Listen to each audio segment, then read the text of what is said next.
The bearings are getting bad.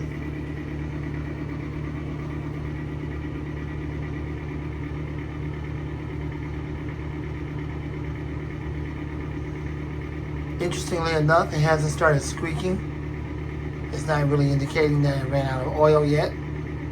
You're just making a lot of noise because they're probably bad bearings. Last time we oiled it, it had 3 in 1. So there you go. There's that.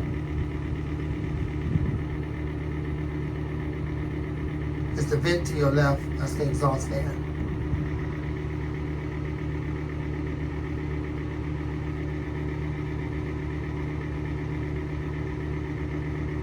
Alright, well, there's that. At least it still works for now.